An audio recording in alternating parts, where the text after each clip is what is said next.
ছড়িয়ে দিচ্ছি।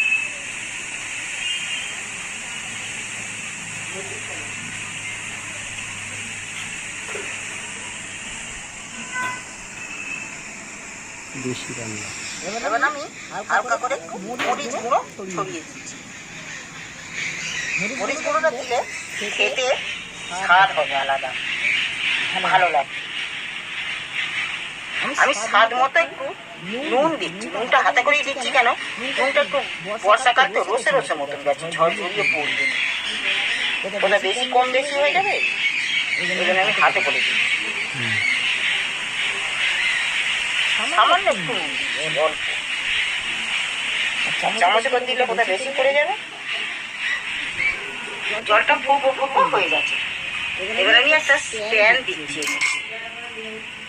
প্যান দিয়ে এবার আমি একটা একটা করে এর মধ্যে বসিয়ে দিচ্ছি।